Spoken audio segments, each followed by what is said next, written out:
Google DePaul Design Talks on YouTube, you can see some of our previous talks, and you can follow the live stream for the events when you cannot be here. We have a great upcoming lineup for winter and spring, which you had seen earlier on the slides. In January, we have Tandem Design coming. If you don't know their work, they did AOC's political campaign. So we'll be doing a talk and a workshop about design and democracy and emerging technology.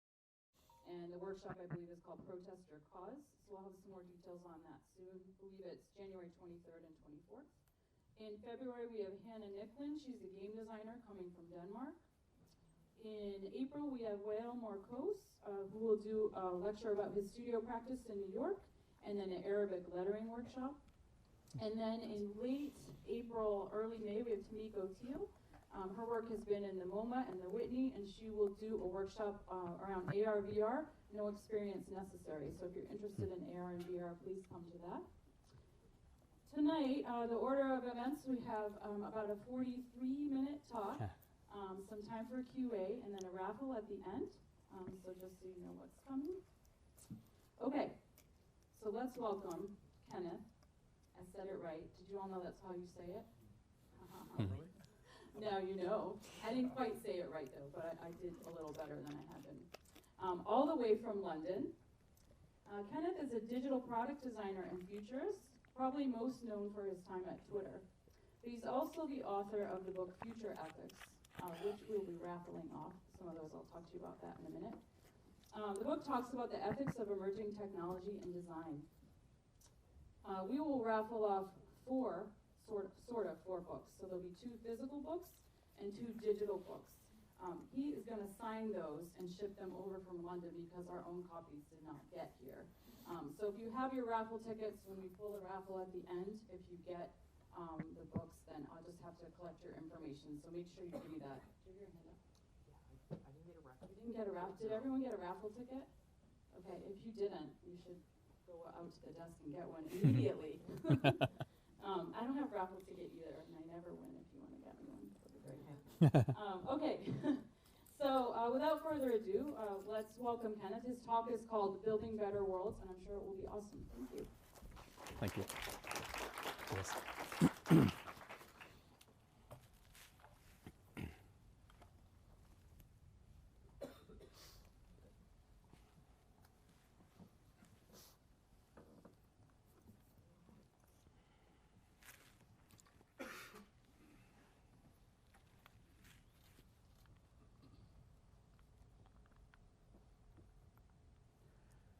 So I'm a technologist, and I recognize that it's an appalling Silicon Valley cliche to get up on a stage and to announce that we're on the brink of some unprecedented change. But this time, it's true. And I'm saying that not because there's some fantastic new revolutionary product or platform around the corner, but simply because things can't go on the way that they are currently going. We're reaching the end of centuries of, if not exactly stability, but at least continued way of life. The futurist Leah Zadie talks about 3 trends that are defining this precipitous change, one of which is economic, one of which is technical, and one of which is environmental. The first is inequality. Over the last 3, maybe 400 years, we've lived amid the industrial growth era. And the promise of that era was positive sum benefit, that the tide would essentially rise for everyone. And as part of that, there would be, sure, some rockiness. The tide would be higher, for some people than others, but generally the curve would only ever go up. But of course now the curve is not going up. Thomas Piketty, the economist, points out that the influence, the power of wealth has now reached levels that we haven't seen since the First World War.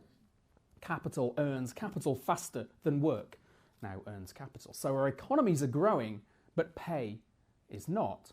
We're no longer seeing that quality of life improvement that we were told was part of the bargain. So we have this increasingly yawning gap between productivity and compensation. And so more wealth accrues in fewer hands. And as you might expect, that's causing people to start to question the fundamentals of the systems that they see around them. They don't seem to be working quite according to plan. And so folks are starting to question, well, maybe they're questioning their governments, maybe they're questioning the premise of capitalism itself, or maybe they're even looking at whether democracy is working for them. And democracy has seen a worrying drop in support over the last couple of decades, particularly among the young. And I suppose maybe this makes sense, because if you see no future, then why would you believe in reinforcing the status quo? But of course, we know where this has led over the last few years. It's helped to drag us toward populism and extremism.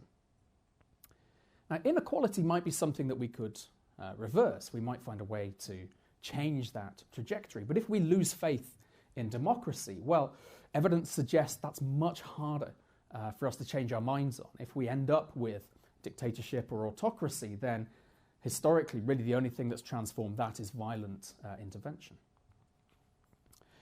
The second trend is obvious to anyone who works in the field of technology. We don't know exactly how artificial intelligence will change our world, but we're pretty confident that it will. Certainly some of those effects will be positive, but there are also going to be guaranteed economic and political consequences of this shift as well. The idea of automation is, of course, well known. It's been woven throughout a lot of recent economic history. It's been part of a trend of modernization of enterprise, of industry, of downsizing of labor, and then the labor movements that have resulted as a part of that. Maria Solis, who works for the Brookings Institute, now argues that 85% of jobs lost in American manufacturing have been primarily caused by automation. But when it comes to artificial intelligence, then we face a quite different flavour of automation. We face the potential of cognitive automation. And we don't yet know how this will affect the world of work. Potentially this could threaten any job. Automation previously has hit jobs that we have tended to consider for various reasons lower status, manual work particularly. But potentially any job now can be broken down into constituent parts, into tasks that involve finding information, comparing results, looking for patterns, the sorts of things that cognitive automation may be very accomplished at snapping up. So this sort of intervention may completely transform even what we think of as the highest status jobs in society. And so it's very likely that for whatever eventuality, we will see more artificial intelligence in the workforce. That may lead to fewer jobs, it may lead to less pay for workers, and if that happens, of course, then it's entirely likely that AI will exacerbate or add to the inequality that I just talked about.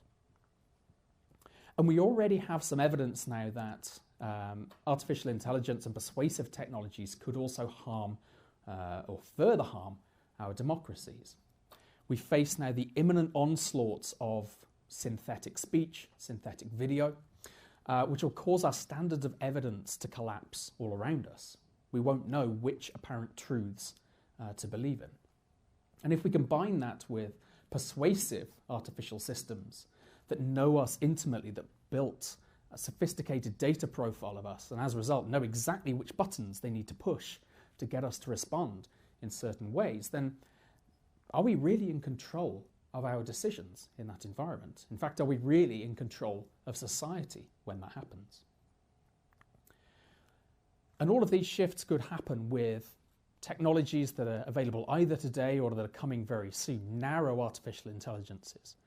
If we ever reach any kind of general human level intelligence or even a super intelligence, then of course all bets are off. Nick Bostrom famously claimed that machine intelligence is the last invention humanity will ever need to make, because it will allow you to make, to plan, to solve pretty much anything better than any person. So if you own a super intelligence, you will hold gargantuan power in the palm of your hand.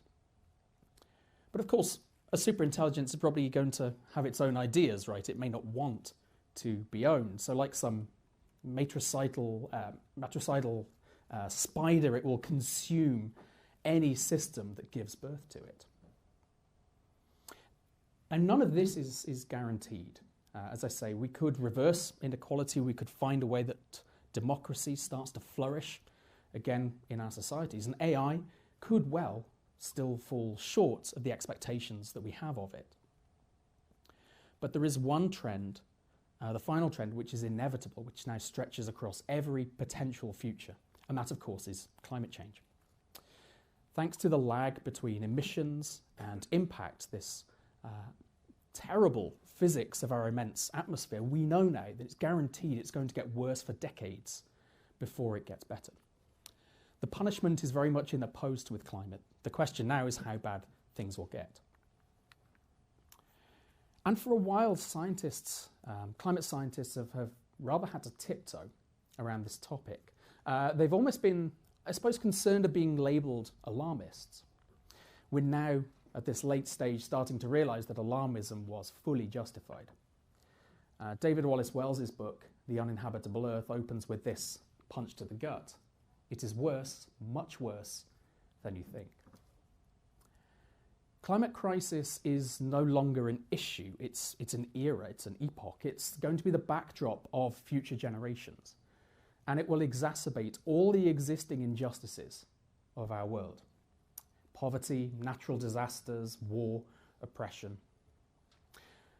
What happens next, though, will be decided very much within our lifetimes, probably within the next 1 or 2 decades. We will at least get to choose our own misadventure.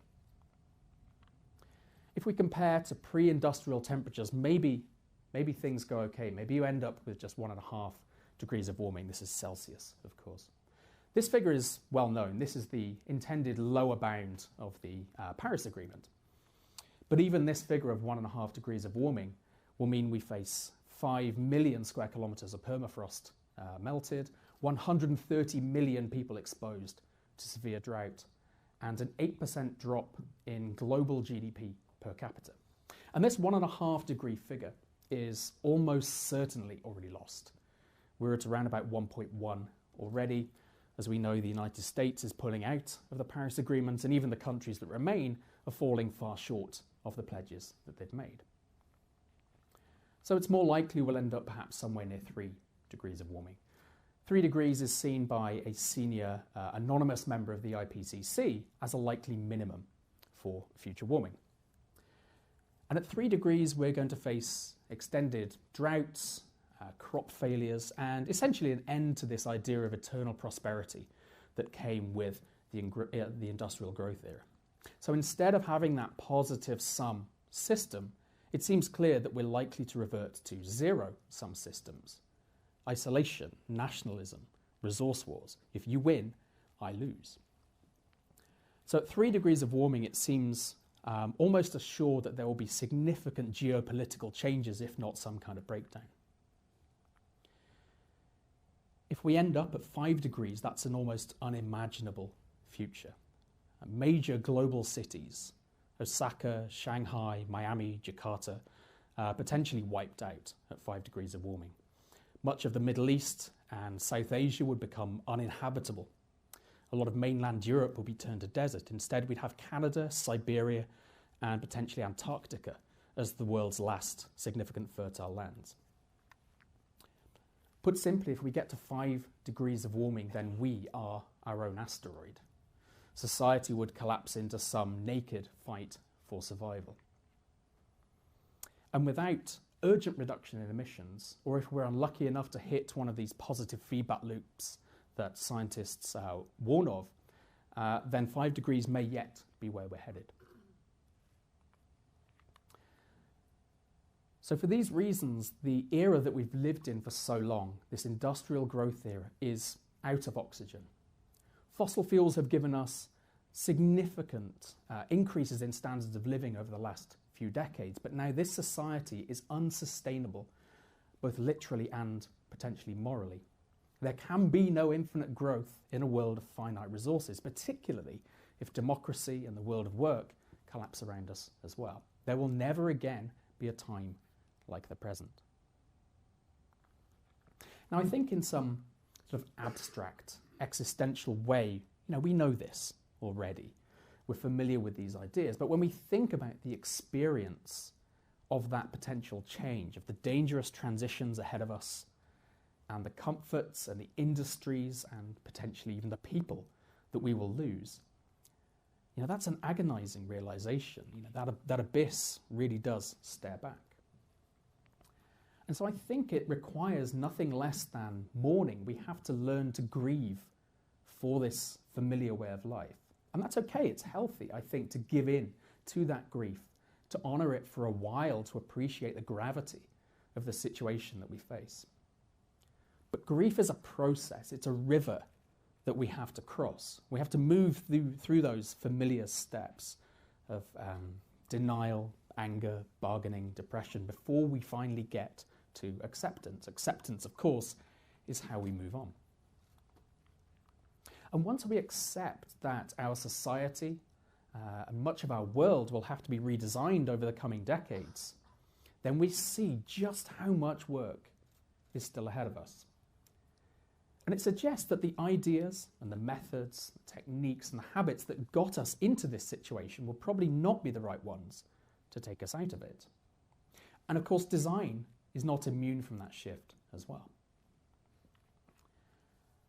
Now, I've been in the field for 17 or so years, and I've always been trained to focus on the user, to put forward this idea of user-centered design. But now when I look at UCD, I see essentially that for all of its benefits, it's contributed to these problems as well. We haven't thought critically enough about who the user might be in this situation. Sometimes it's someone we're essentially helping to consume more, to emit more, to hoard more wealth. And UCD has doubtlessly contributed to needless iterations of needless products, all in the name of progress and choice and innovation. And particularly when I look at user-centered design now, I see two quite concerning blind spots in its view of the world. The first is the time horizon, how we think about our responsibilities over time. And time is a particularly important material for design, particularly for interaction designers. Trying to design how a system might respond to input. But generally, with our user-centered focus, we are focused on the here and now, the moment of interaction, the immediate reaction, the instant feedback that a system might give us. And it's sadly all too rare that we discuss these months, years, and decades that follow, which means we create these unintended consequences that lie in shadow. And they only come to light as sort of nasty surprises a little bit further down the line. And because we overlook these potential consequences, these implications of our decisions today, it means that we end up having to respond to them later on when they recur. And we handle that in our usual way. We throw more technology, more design at that problem. A design choice creates these unintended consequences, these problems, which we then try to mitigate, to design away. Now, we can hope, of course, that these problems get smaller with time, but of course they may also get larger. An uncomfortable truth, I think, for designers is that design doesn't just solve problems, it also creates them. Now, I suppose one small upside of this way of living is we'll always be busy, right? There's always going to be plenty of work to be done. But if technology and design are always the answer to the question, then it strikes me that surely we're asking the wrong questions. The second blind spot is this y-axis, which is who we are designing for. Who are the entities, the actors that we consider within our remit? And again, I think for designers, this has been pretty easy for a little while. Well, it's users, right? This is who we've been trained to focus on all this time. But of course, at internet scale, a technology is no longer just a technology in isolation. A technology is a complex social force that involves deep economic and environmental and political and moral impacts as well. So if we focus just on the user, then we overlook the impact of our work on this far wider range of stakeholders, on other people who are not users, on society itself, on other life on Earth and on our environment. And these folks that we consider outside of our scope, well, we load them with externalities. Externalities, if you're not familiar with the term, it's essentially the economics term for someone else's problem, right? A harm that falls on people or systems that we've chosen to ignore or to overlook. Passive smoking is a classic example of this. I may not have chosen to buy the cigarette or to market the cigarette. Nevertheless, I still suffer in terms of my health as a result of someone else's choice to engage in that transaction. Someone else pays the price for that decision.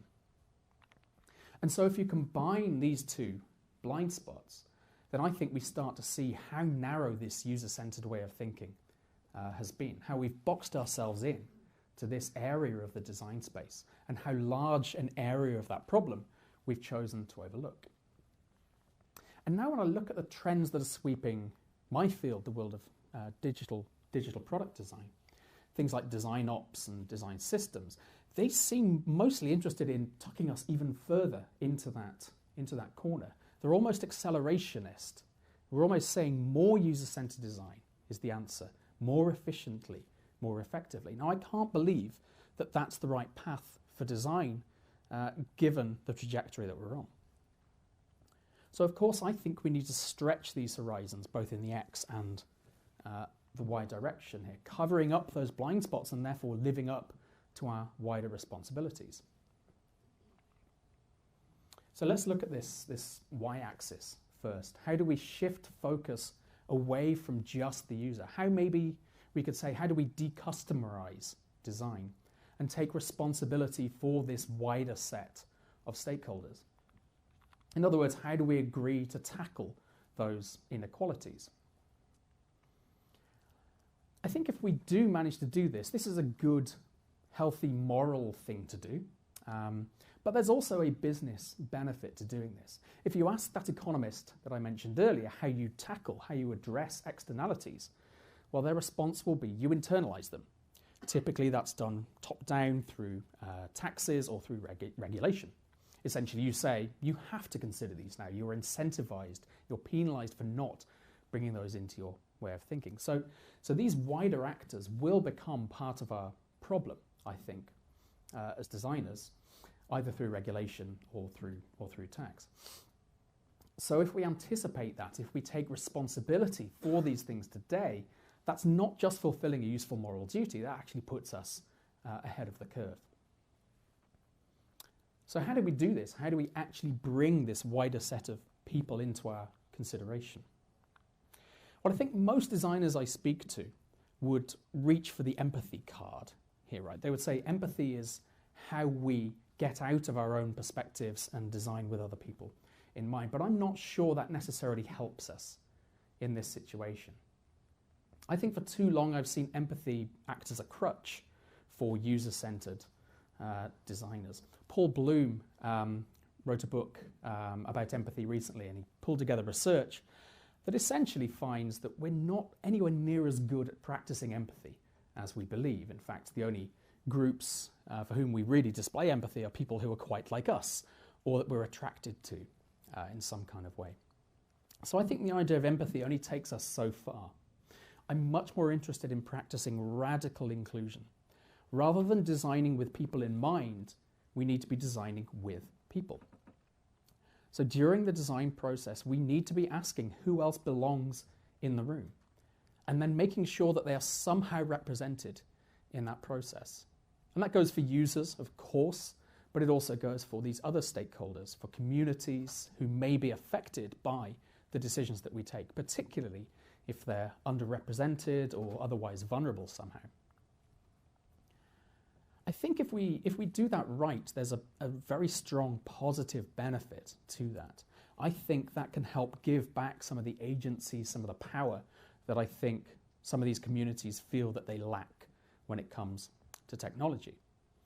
It can help us make sure that the decisions we make are democratic rather than technocratic. Because my community is a powerful community. It sometimes doesn't see it from the inside. But technologists get to shape the future in very significant and impactful ways. But that can't be right, that we are the only people who get to define those futures, given that essentially we will tend to reinforce the status quo that got us to that point. I'm much more interested in giving the many rather than a few a stake in those futures. and making sure as a result that our impacts are on the human consequences of our decisions rather than the glories of the technology itself. Audrey Tang, who's the digital minister for Taiwan, has this very nice little quote: "When we hear that the singularity is near, we should remember that the plurality is already here." So now some designers are challenging this idea of user centricity and say, well, what we need instead is human-centered design. But even that I don't think quite gets it right. I think it still misses something. Non-human life, plant and animal life, has been routinely exploited by technologists in the name of progress. Think of Paul Leica, the dog, dying in orbit, or Edison electrocuting stray animals to show the danger of alternating current, or forests raised for development and intensive farming. But animals and plants share our global stage. They're important constituents that we really can't ignore. So maybe a more accurate framing, a more accurate focus for modern design is life-centered design or planet-centered design. And I'm quite convinced by those framings, but they come with one very difficult consequence. If we believe that we should assess the value of design work based on what it brings to life and to the well-being of the planet, the sorry conclusion we need to come to is that most of the design we do simply shouldn't be done. And this is something that Victor Papanek was saying even in the 1970s. And I find myself again increasingly convinced by that perspective. But I'm not sure as a community we're ready to take that drastic a step. In the meantime, let's return to that x-axis, that time axis. How do we take better care of the future? How do we become better guardians of technology today and have this kind of ancestor mindset so that we don't create these further harms down the road? We can obviously design for an extended life cycle of our technology. This is one of the cornerstones, of course, of sustainable design, thinking about not just the onboarding experience that we get with design, but the end-of-life experience, this cradle-to-grave circular way of thinking. And I walk into tech companies and they're all talking about onboarding and getting people to a certain point of productivity. They never talk about end-of-life in 1, 5, 50 years. But it's not just about creating more sustainable technologies themselves. We also have to then take responsibility for those unintended consequences that we create further down the line.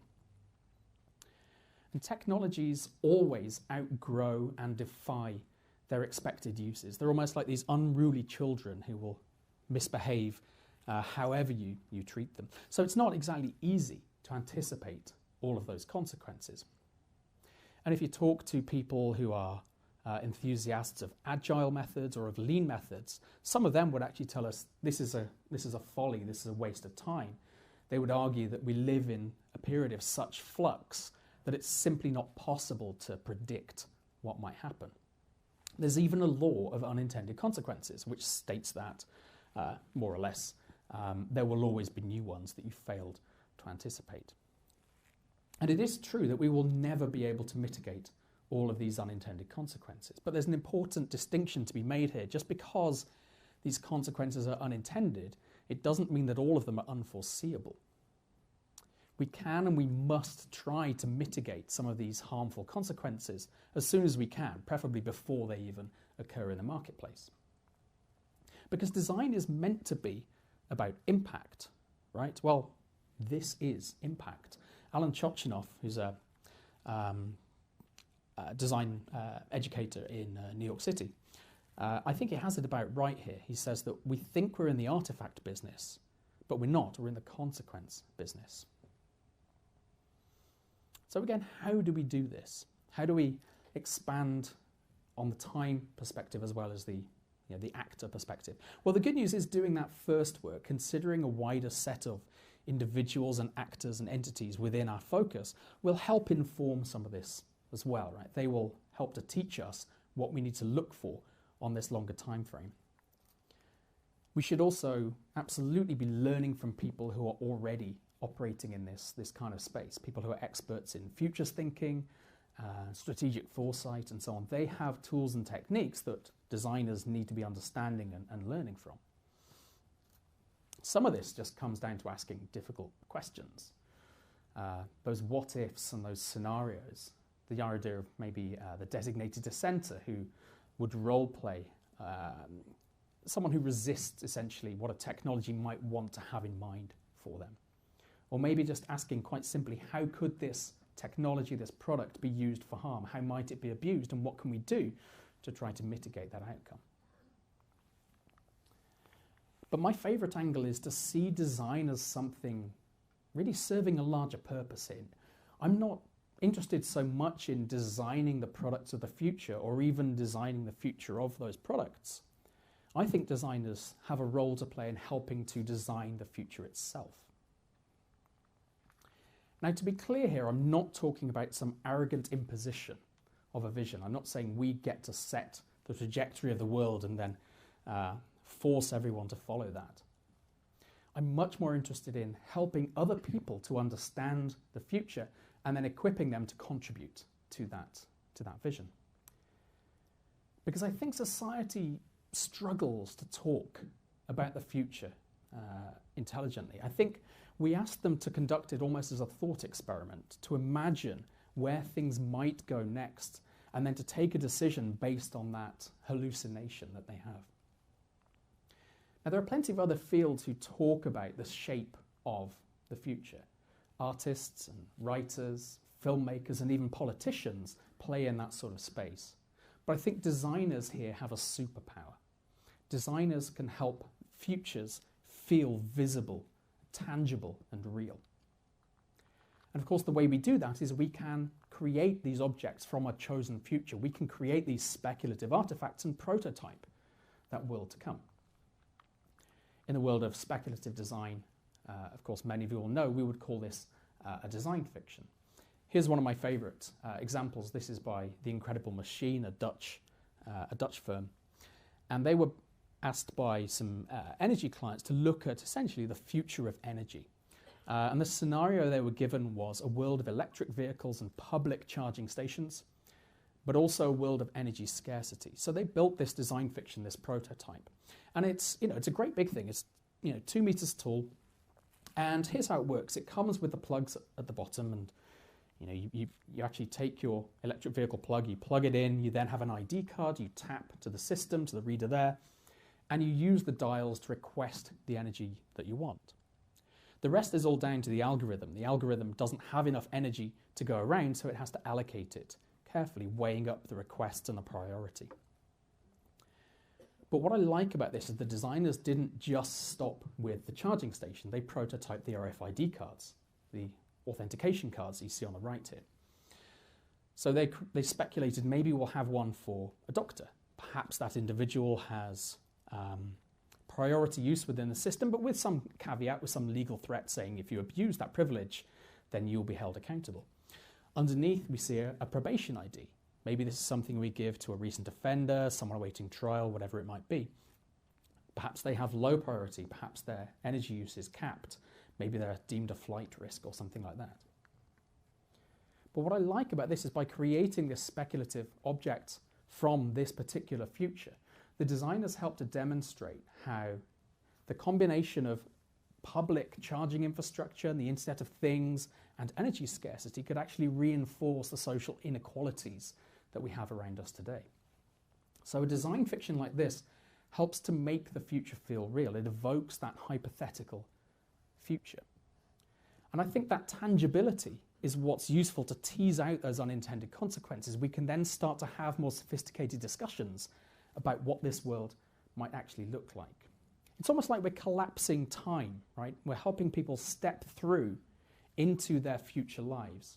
Maybe even we're building temporal literacy to help people better navigate and to think about those futures.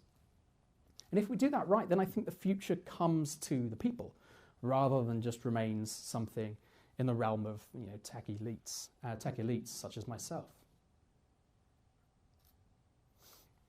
Now, some of these speculative worlds that we create will be negative in character. This is Mitigation of Shock by Superflux. They're a speculative design studio in London. And for this design fiction, it's a large-scale one, they prototyped a London flat from the year 2050, one built to mitigate or to cope with the terrible effects of climate disaster in London. You might have seen there was a recipe for fox Creole. You'll see shortly there's desperate attempts to grow seedlings and plants which refuse to grow in the polluted environment around. So this is very much a dystopian fiction. And dystopia, I'm sure we've recognised that it's in right now. We think of Black Mirror, for example, which has seeded in the public mind the idea that technology can lead us to quite harmful conclusions. And I think dystopias have value in small doses. They can inspire or trigger some useful discomfort, if you like. They can challenge complacent trajectories that we might be on. But of course, they come with a danger as well. Fear is a very risky way to try to motivate change. It can paralyze us. It can convince the audience, convince people around us that it's too late, that there's nothing we can do. We get stuck forever in that grief process. And if we want to engage more people in a conversation around the future, I think it's a mistake to load them with this burden, with this despair, because it creates that inaction. So I think things like this can be useful, but we have to balance these cautionary tales. But I'm not here talking about balancing those with utopias either. I don't think they're the answer either. I think utopias tend to go one of two ways. Either you get something like this. This is a Microsoft Office vision video. This was created in 2011 in an attempt to anticipate what the year 2019 might look like. And for me, this has nothing moral to say other than work and productivity and commerce will be extended, will be flung onto any available surface. The second type of utopia that's also a sort of an anti-pattern, if you like, something to avoid, is that a lot of utopias focus on purity, on control. They require stability and order. They have an immaculate vision that requires often a totalitarian perspective to maintain. A lot of totalitarian regimes actually came from some utopian perspective. Every utopia has the potential to be someone else's dystopia. They have a tendency to flatten or to wipe out anything that doesn't fit that template. Frank Beaumont says, utopias are always brutal places for deviance. Utopia tends not to mix very well with that plurality of humanity that we mentioned earlier. So instead of a panicky dystopia or a rigid utopia, I think when we're talking about the state of the future, we should be proposing realistic and flawed but compelling future visions of that world to come. Kevin Kelly calls this a protopia. Recently, Monica Bielskiet has extended this idea. She's been talking about that in a lot of her work. And a protopia is almost a proposed direction. It's perhaps a hypothesis. It's imperfect, but it's better than today.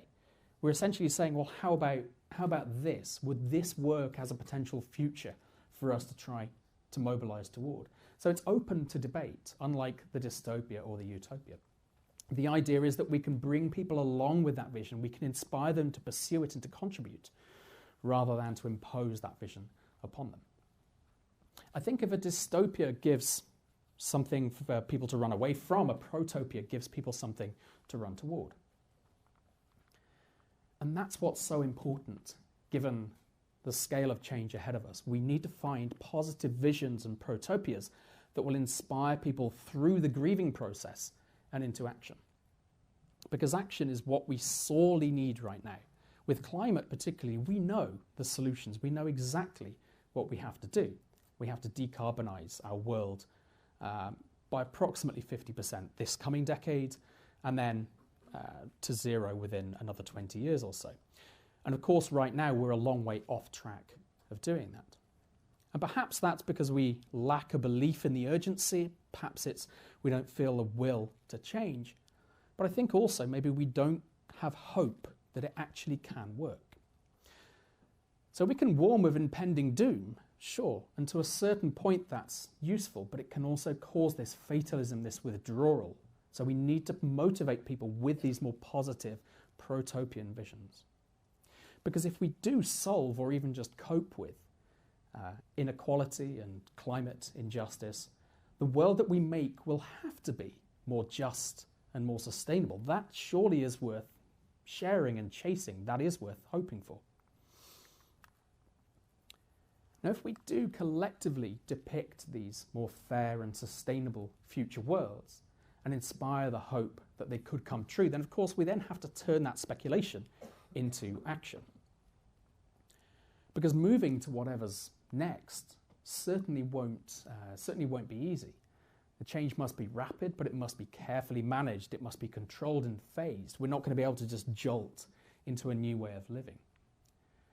But I think that change can also be designed. So there's an emerging field that many of you I'm sure will know called transition design that tries to look at how we might support those changes. That looks at what support and services can we offer to promote those changes, what information needs people will have through that process, or what tools of mobilization we can create. So essentially it's asking what role design can play in that sort of system level change that needs to happen to reach these more sustainable ways of living. But here we reach one of these tricky questions. Can we ever really change a system? This is this classic, almost a holy war in systems thinking. Should you focus on trying to promote individual change or attack the system? And this looks a little bit like a deadlock. Because if you focus on individual change, well, that simply won't scale. It won't achieve results quickly enough, given the changes we need to get done. But if we try to attack the systems headlong, well, these are entrenched economic and political systems. These huge things are likely to be impervious to that sort of attack. And this is also a political question as well. The right tends to prioritize individual sovereignty and responsibility. The left tends to say, well, systems overwhelm all that stuff. So there's eternal disagreement on the right perspective politically as well. Thankfully, I do think there's a way around this. It's true that system change is very hard to effect with direct attack, but it is susceptible to collective change. And when individual change snowballs, it does form collective change, and that then can create system change. A lot of governments, particularly in the EU, have pledged to go carbon neutral by 2050. I mean, it's too late, but it's a start. Or some cities in the US have now started talking about banning live facial recognition technology. And you can bet that that wouldn't have happened without campaigning, without citizen pressure. And that in turn has come from motivated individuals who've decided to stand up and be accountable and push for that kind of change. So if you can inspire people with the belief that a better world is possible, that does snowball, that does create this collective pressure which can start to penetrate these systems. So for me, designers have to focus on these arrows, right? These seams. How we build from individual to collective pressure, how we build tools that bind movements together, how we build networks and communities that amplify the right voices. And then also how we turn that into system change. Maybe that's by building campaign platforms, petition platforms, or even just building the new infrastructure that the new system will need to slot into. So this suggests a far broader picture for design. There's a rough map here of this new responsibility in this shifting and precarious landscape. Of course, it's far bigger in scale and in scope, and I hope we're ready for that shift. Of course, there are a lot of names that get thrown around this sort of way of thinking, if you like. We might say speculative design, we might say critical design. I mentioned transition design just now.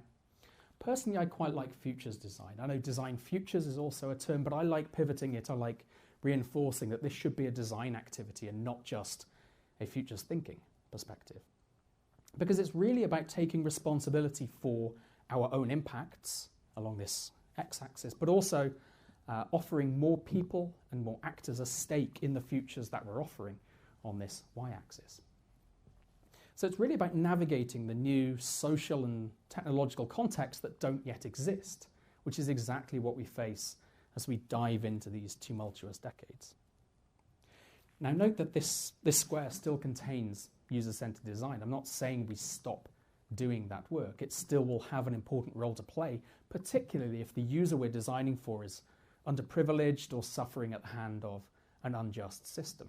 We will always need to give birth to better products, better technologies. We don't stop doing that work, but we need to balance that focused and sometimes narrow delivery mindset with these emerging modes of design that are more speculative, that are long-term, that are more critical.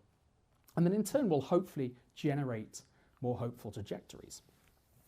And of course, this isn't a binary. This is a spectrum. This is a canvas.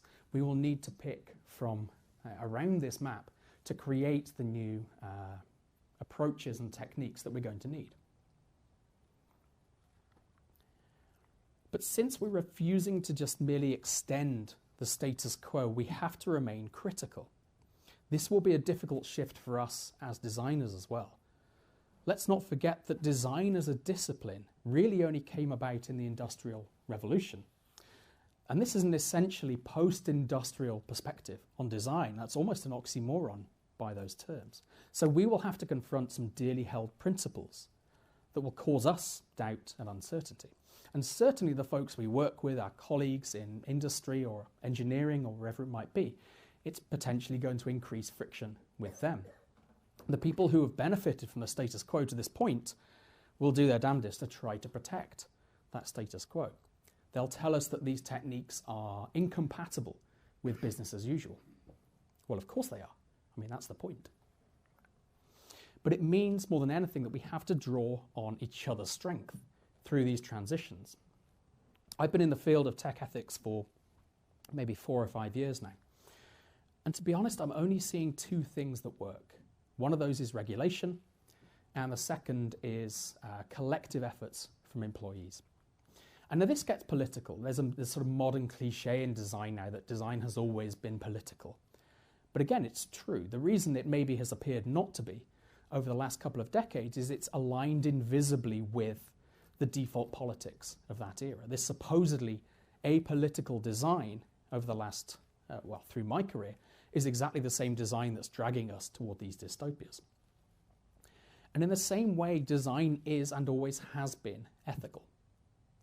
Because when you design, you're staking a claim for what should be, how we should live with technology, with products, and by extension with each other. So neutrality really isn't an option in this future. It means we have to support each other as we take this broader critical stance, as we refuse to work on dangerous products that ignore those unintended consequences and those externalities. Products that treat the planet or the future as resources to be mined for our benefit. And as we demand that our companies stop supporting climate denial and fossil fuel exploitation, we will win or lose together. I still think design has terrifically important roles to play in shaping the future, in arming the world with the technologies and the products and the tools that we'll need to flourish and perhaps, if I may get a little melodramatic, even to survive these futures.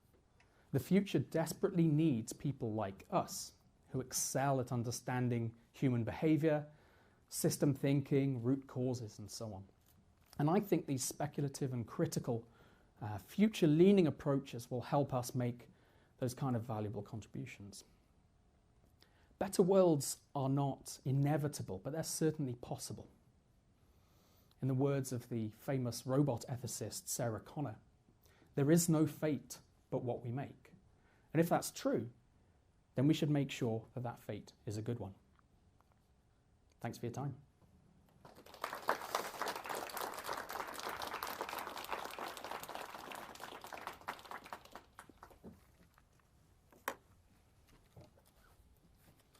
Okay, so we have about 10 minutes for questions from the audience, and then we'll do the raffle. Just raise your hand. Okay. Right there. Yeah, I have a question. Do you think that social media plays a role in all of this? And I look at Facebook, for instance, how it was first designed and what it's doing now. Do you think that's a significant player in what you're talking about? So the question for anyone who didn't hear it is whether social media has influenced these trends, these factors. Undoubtedly, yes, and I say that with someone who spent 3 years working at Twitter. So when I joined Twitter, it was 2012. It was the year after, I think, the Arab Spring, which I think was 2011, or maybe 2 years after. Anyway, very soon after, and there was still this techno-utopian perspective that was held by everyone at the company that more connection, more communication between the world's people is automatically a good thing. And that it was going to uproot these hierarchies of evil that we saw in dictatorships and autocracies. As part of that ideological belief, that caused us to overlook the ways that connecting people can be harmful. You know, if you connect more child abusers, then child abuse will probably flourish. If you connect harassers and Nazis, for example, then their uses of those platforms will flourish as well. So I think that lack of criticality that the social media industry has had has definitely contributed to harms toward vulnerable people. Partly because they weren't represented in those companies for various reasons, you know, flawed or lacking diversity policies in those companies. And clearly social media has had some impacts in terms of the increasing vulnerability of democracy. You know, the Cambridge Analytica scandal, a lot of the destabilization of recent elections that has come through social media, the persecution of the Rohingya in Myanmar on Facebook. Absolutely, social media has had an impact. I think the industry is starting now to recognize its failed responsibilities and that it's starting to tackle that with a little bit more gravity. But given how central and how powerful these companies are, I mean, particularly Facebook, because it's 2.3 billion monthly users now, it's coming from a very low baseline and there's a lot of work ahead. But yes, is my conclusion.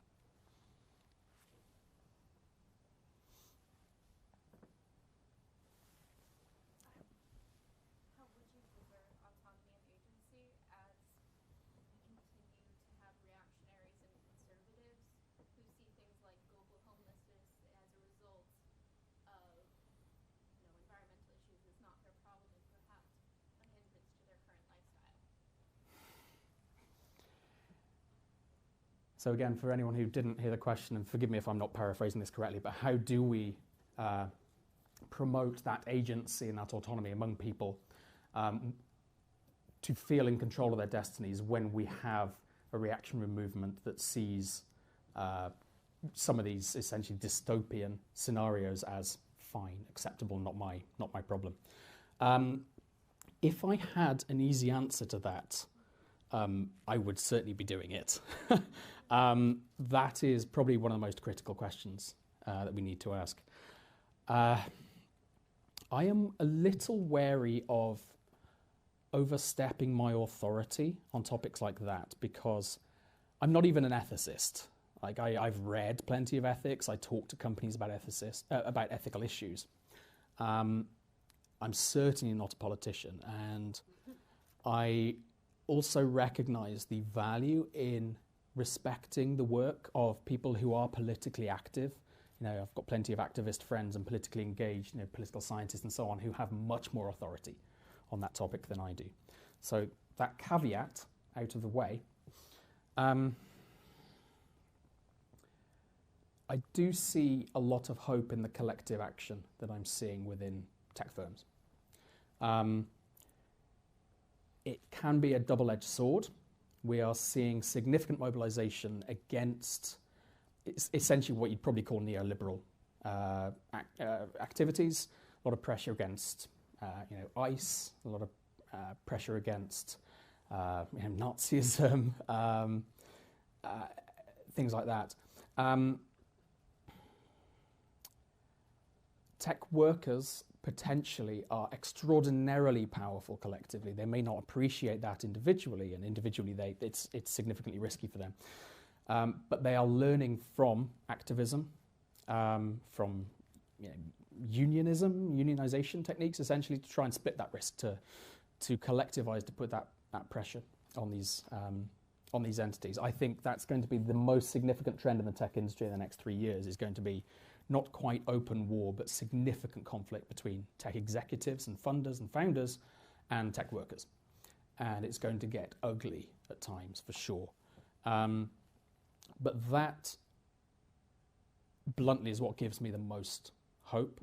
I still think there is plenty that we can do as futures-thinking individuals to try to extrapolate some of those potential futures and say, okay, well, the trajectory we're on could lead to this, right? We may still find some of those resistant elements say, well, that's fine by me.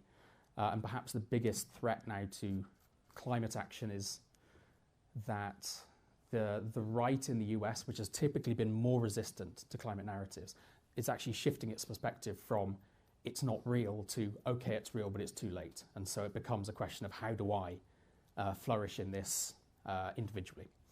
And I don't have terrifically good answers for that. Yeah, it's a political challenge as much as an ethical challenge, as a technological challenge. So that's a partially complete answer, but I would defer to my activist friends on that. Okay.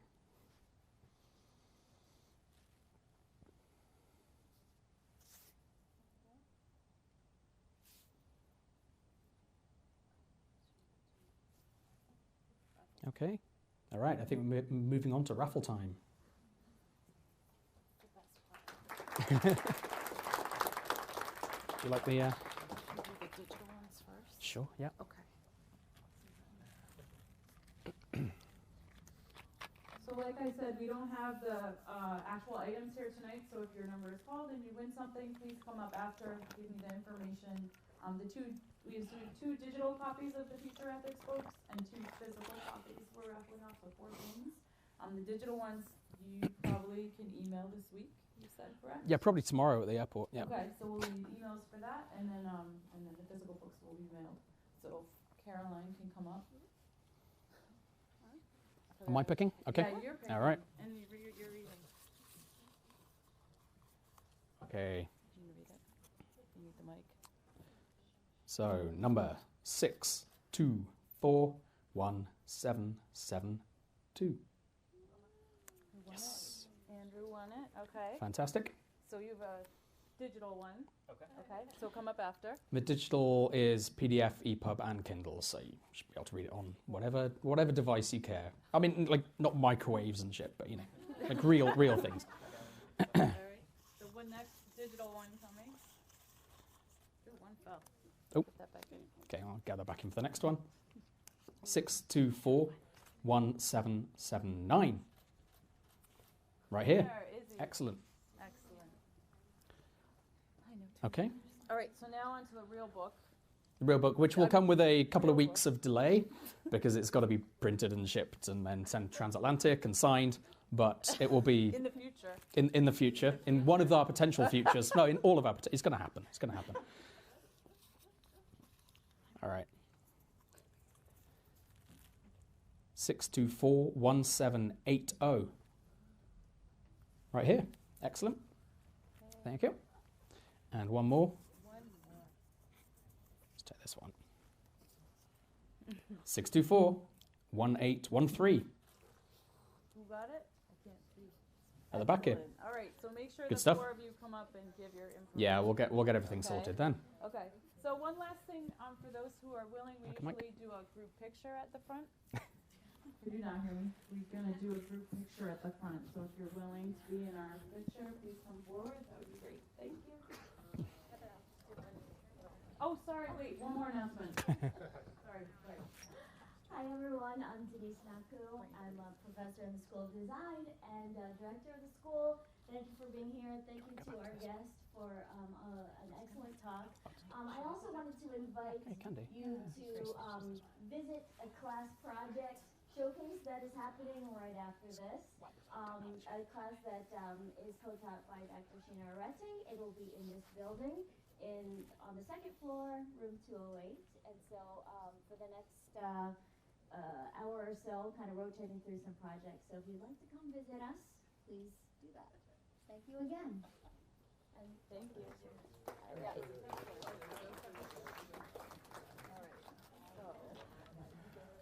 Do you want to turn the screen off for the picture? If anyone's even going to do it.